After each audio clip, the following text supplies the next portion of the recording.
Right fighters, how we doing? It's Finn Kenny, a fight nutritionist. Listen, I work with fighters for an entire 3-month fight camp, so a full fight camp, alright? Now, let me tell you something. Now, a lot of fighters think that everything has got to be so complicated. You've got to eat these fancy meals, you know, you've got to have 3 meals a day, 4 meals a day, you've got to do intermittent fasting, you know, you've got to do this, you've got to do that, you've got to do keto, you've got to eat literally any calories to make weight. Not the case, right? When I work with fighters, right, let me give you some examples, right? We've got Jermaine Dilwayo, professional boxer, who fights for Queensbury. We've got a Muay Thai fighter, Jason Kun, who I've worked with for 4 camps. He fights in RWS. We've also got professional boxer, Irish professional boxer, who fights for Dragonfire Boxing in Australia. It's called Ullan Bomber the Corrigan. Now, when I work with these fighters, I make sure that everything is as simple and as easy as possible, alright? Reason why is because the simpler that you can make your plan in your fight camp, the easier your life's going to be. You make your meals in advance, you go to training and you eat them at the times we to set out. So let's say, for example, you have 4 meals a day. First meal's at 7, then you have one at 11 AM, then you have one at 2:30 PM, then you have one at 6 PM.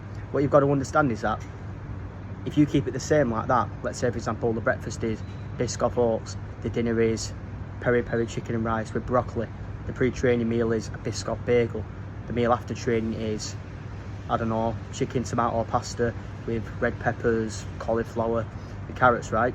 If you keep it like that the same, you check your weight 3 times a week, Monday, Wednesday and Friday, you hydrate your body correctly with 50 to 60 mils of fluid for every kilogram of body weight, you'll lose weight and you'll perform at the highest possible level, building supplements around it, things like creatine monohydrate for your energy levels, same with beetroot shots.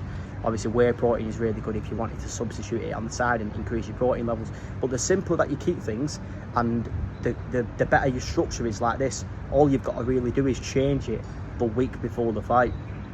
So you'll obviously do something called what we call a glycogen or carb depletion 7 to 10 days before, get rid of glycogen, which has got water stored attached to it. Then get to fight week, change your diet again to a low volume, low fibre, sodium, meal weight and carbs even further. And then you just have to refuel, rehydrate and carb load correctly on fight day. But the key is to make sure you make things as simple as possible. A lot of fighters try and make things too fancy, and when I say this, I don't mean you have to eat boring meals, but let's say, for example, you follow that plan I've given you and use the same meals Monday to Friday and then change them Saturday and Sunday. It's going to make your life so much more easier, because if you think about it, if you don't prepare to do everything, what's that old saying, you know, failing to prepare is preparing to fail. So you want to make things as easy as possible so that you can get to the goal, which is fueling your fight camp, making weight with zero stress, and going into every single fight feeling the best you've ever felt, fast, sharp, painful. Listen, you like this information and you're a fighter who's hungry, driven, you want to go to the highest level, you want to know how to actually fuel your fight camps and feel the best that you've ever felt in every single fight, give me a subscribe to my YouTube channel. And also, if you like content like this, let me know your thoughts and comments.